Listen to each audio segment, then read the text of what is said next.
आप सभी विद्यार्थियों को नमस्कार। आप सभी विद्यार्थियों का हमारे गुरु ज्ञान मंदिर यूट्यूब चैनल में स्वागत और आमंत्रण है। आज मैं आप सबके लिए संस्कृत का एक बहुत महत्वपूर्ण क्लास लेकर आया हूं, यानी हिंदी से संस्कृत में अनुवाद करना। इसके पहले मैंने हिंदी से संस्कृत में अनुवाद का एक क्लास करा चुका हूं।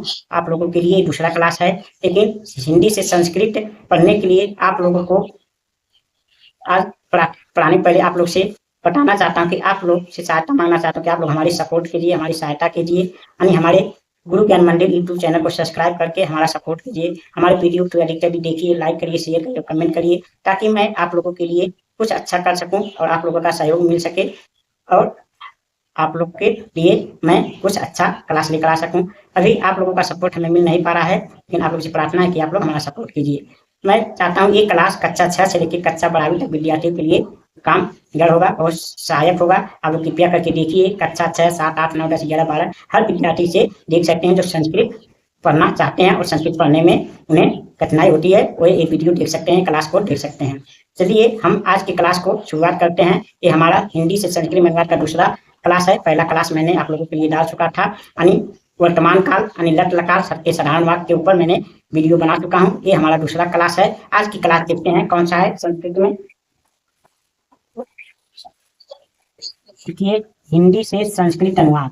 आज हम सीखेंगे हिंदी से संस्कृत अनुवाद भूत और अनिलंग लकार के साधारण वाक्य। आज हम भूतकाल के वाक्य को देखेंगे और इसके साधारण वाक्य देखेंगे। साधारण वाक्य मतलब जिस वाक्य में क्रिया ना दिया हो, धातु ना दिया हो, उसे हम साधारण वाक्य मानते हैं। उससे पहले देखेंगे, उसके बाद हम धातु वाले वाक्य को देखेंगे। देखिए, हमें हिंदी से अनुवाद करने के लिए 3 चीजों का ज्ञान होना चाहिए। पहला शब्द रूप हमें आना चाहिए, दूसरा धातु यानी क्रिया आना चाहिए, तीसरा हमें विभक्ति का ज्ञान यानी कार्य चिन्ह का ज्ञान होना चाहिए। देखिए, जब हम शब्द रूप के एक वचन लिखेंगे तो हमें क्रिया भी एक वचन का लगाना पड़ेगा, धातु।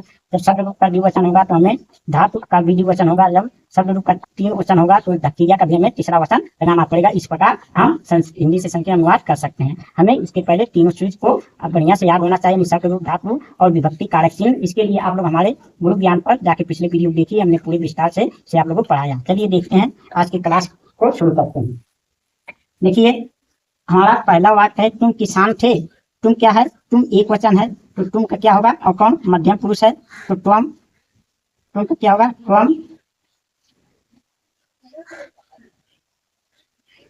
तुम कृषक है। किसान का क्या होता है? कृषक है। आसीत,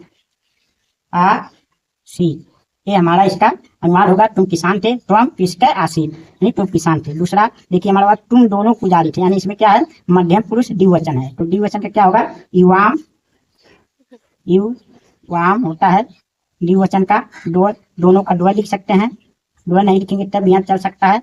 युवाम द्वय। पुजारी का क्या होता है? पुरोहित है,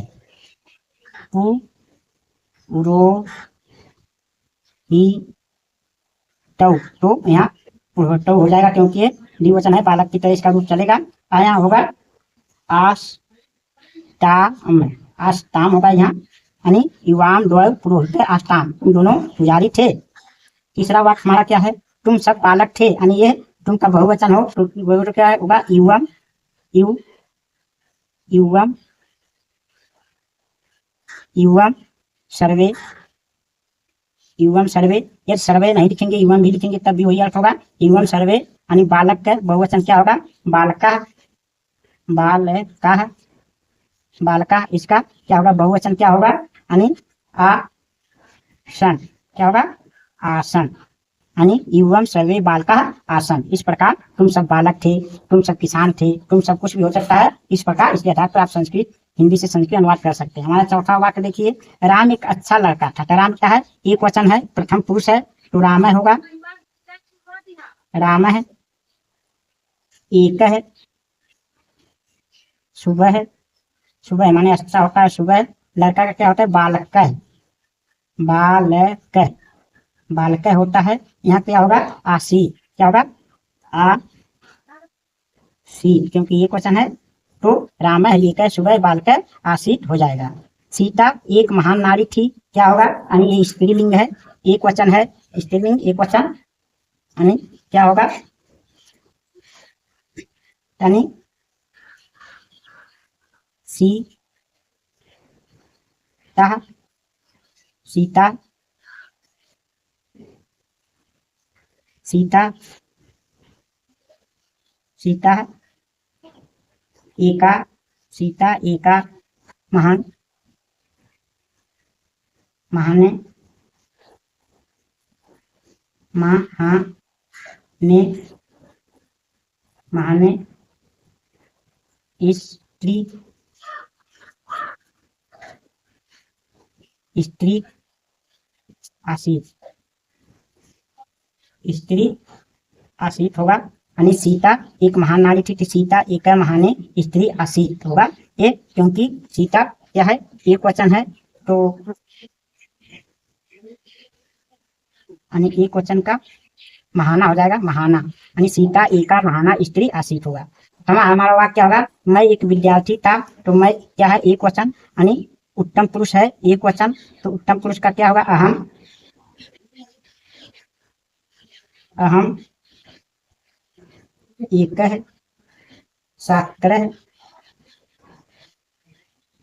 शास्त्र आसीत होगा, आसीत, आसीत होगा, यानी मैं एक विद्यार्थी था, अहम एक छात्र आसीत, आसीत होगा। इस प्रकार मैं एक विद्यार्थी था, मैं एक किसान था, कुछ भी आप लगा सकते हैं। हम अगले वाक्य को देखते हैं, पाठ नंबर 7, बच्चे घर पर थे, बच्चे घर पर थे, बच्चे क्या होता है, शिशु, यानी शिशु या फिर बालक भी लिख सकते हैं। यदि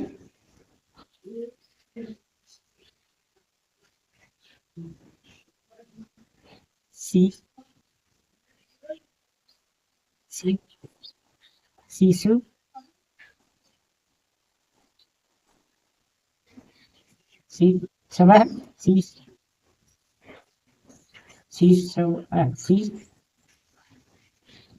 यहाँ बहुवचन है बच्चों, तो शिशु हो जाएगा, ये गुरु की तरह चलेगा, क्योंकि शिशु गुरु की तरह रूप चलेगा, तो शिशु है, शिशु है घर पर थे, यानी घर पर क्या है, अधिकरण कारक है, तो घर का क्या लगेगा, गृह, गृह, गृह आसीत, मतलब बहुवचन है, तो क्या लगेगा, आसन, क्या लगेगा, आसन, यानी शिशु गृह आसन। इस प्रकार इसका होगा, यानी बच्चे घर पर थे, किसान खेतों में थे, का क्या होगा, किसान का होता है कृषक, यानी बहुवचन है, तो कृषक, कृषकौ, कृषका, तो कृषका हो जाएगा, कृषका, कृषका हो जाएगा इनका बहुवचन, यानी खेतों में थे, तो खेतों का क्या होता है, क्षेत्रम, क्षेत्रे हो जाएगा, क्षेत्रे, क्योंकि ये क्या है, यानी सप्तमी विभक्ति में पर पय होता है, खेतों में क्षेत्रे, क्या होगा, बहुवचन है, तो आसन, आसन, यानी इसका क्षेत्रे आसन। इस प्रकार इसका अनुमान होगा। प्रश्न नंबर 9 देखेंगे, बंदर पेड़ पर थे, बंदर, वानरः क्या होगा, बहुवचन, वानरः, वानरः वृक्षे, वृक्षे आसन, आसन, वानरः वृक्षे आसन। अब हमारा 10वां वाक्य देखिए, विद्यार्थी कक्षा में थे, विद्यार्थी कक्षा में थे, ये तो ये भी बहुवचन है, तो क्या होगा, छात्रः, छात्रः कक्षा एक, कक्षा, कक्षा एक, कक्षा एक, कक्षा एक, कक्षा एक, कक्षा या हम, कक्षा याम आसन, आसन, छात्र कक्षा याम आसन होगा। इस प्रकार हमारे 11वां वाक्य है, वो एक भिखारी था, तो एक वचन है, यानी सह, सह एक है, भिक्षुक है, भिक्षु, भिक्षुक है, आसीत, भिक्षुक आसीत, सह एक है, भिक्षुक आसीत। इस प्रकार ये एक वचन है, यानी प्रथम पुरुष। देखिए बढ़ावा वाक्य, हम लोग सिपाही से, हम लोग क्या है, ये उत्तम पुरुष है, लेकिन बहुवचन में है, तो ओयम, हम लोग या हम सब दोनों दे सकता है, तो ओयम, ओयम लोग का सर्वे लिख सकते हैं, या तो सर्वे, ओयम सर्वे, सिपाही का क्या होता है, सिपाही क्या, पहरेदार भी हो सकता है, सर्वे,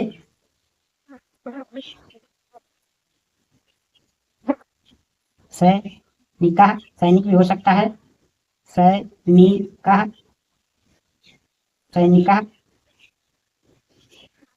सैनिका।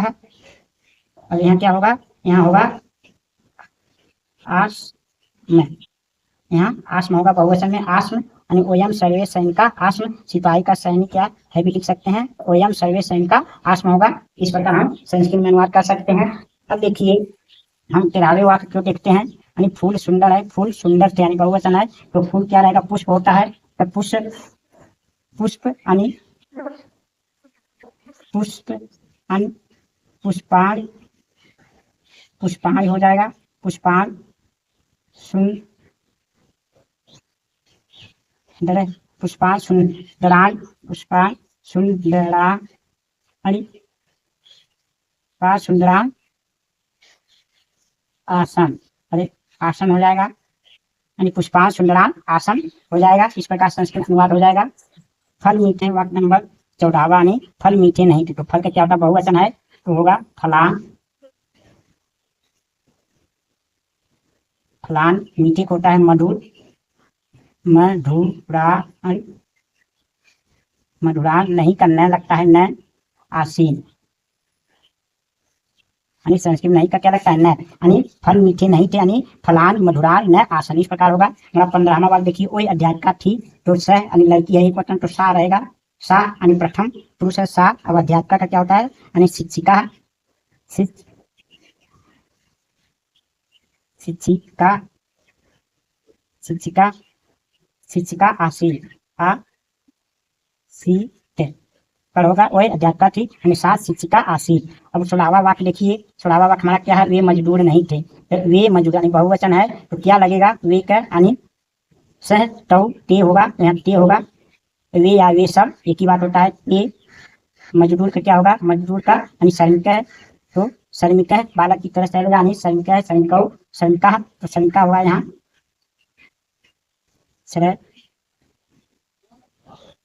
श्रमिका, श्रमिका न, अब क्या होगा यहाँ आसन होगा, आसन होगा, यानी वे मजदूर नहीं थे, ते श्रमिका न आसन।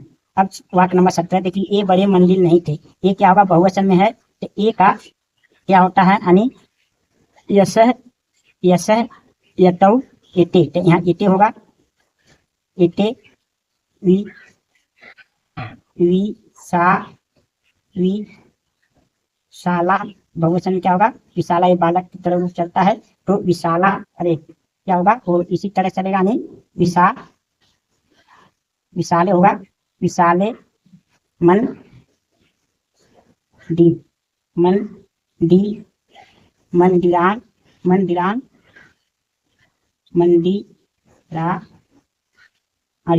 मंदिरान, क्योंकि ये के चलेगा एतान, वैसे मंदिरान आसन, आसन होगा, यानी ये विशाले मंदिरान आसन। इस प्रकार होगा, वे बड़े मंदिर नहीं थे।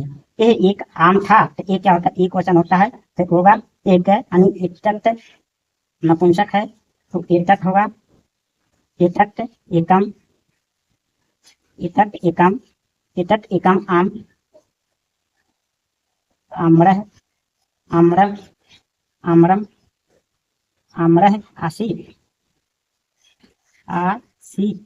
इस प्रकार होगा, ये एक आम था, एतत् एकम आम्रह आसीत। इस प्रकार हम हमारे हिंदी से चलते हैं, हमारे भूतकाल रंग लगा के साधारण वाक्य का इस प्रकार हम अनुवाद करते हैं। चलिए एक बार हम दोहरा देते हैं, क्या होगा, तुम किसान थे, देखिए त्वम कृषक आसीत, तुम दोनों पुजारी थे, इवाम द्वय पुरोहित आस्तान, तुम सब बालक थे, इवम सर्वे बालका आसान, राम एक अच्छा लड़का था, राम एक शुभम बालक आसीत, सीता एक महान नारी थी, सीता एक महान स्त्री आसीत, मैं एक विद्यार्थी था, अहम एक छात्र आसीत।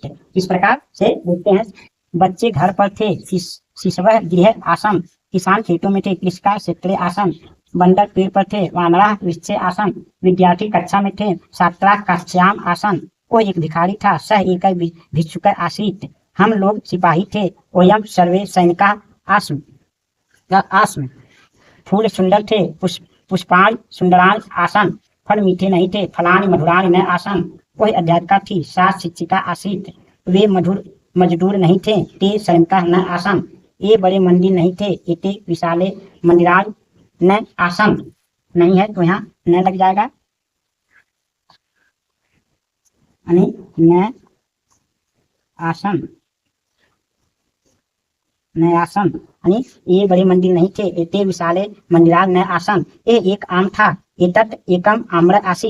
इस प्रकार से हम भूतकाल के यानी अलग लगाते साधारण वाक्य को हिंदी से संस्कृत में अनुवाद करते हैं। यह क्लास यदि आप लोग को पसंद आए तो हमारे वीडियो को लाइक करिए, शेयर करिए और कमेंट अवश्य करके बताइए। अगर कोई गलती हो तो भी बताइए, अगर क्लास अच्छा लगे तो भी बताइए। और आप लोग से प्रार्थना कि आप लोग हमारा सपोर्ट कीजिए ताकि मैं आप लोगों के लिए और अच्छे से क्लास की व्यवस्था कर सकूं और अच्छे से क्लास ला सकूं। अभी मेरे पास उसमें व्यवस्था नहीं है, आप लोग की सपोर्ट की हमें आवश्यकता है, इसलिए आप लोग सपोर्ट कीजिए। हमारे गुरु ज्ञान मंदिर को सब्सक्राइब करके अपना सपोर्ट कीजिए। वीडियो देखने के लिए आप लोगों को बहुत बहुत धन्यवाद।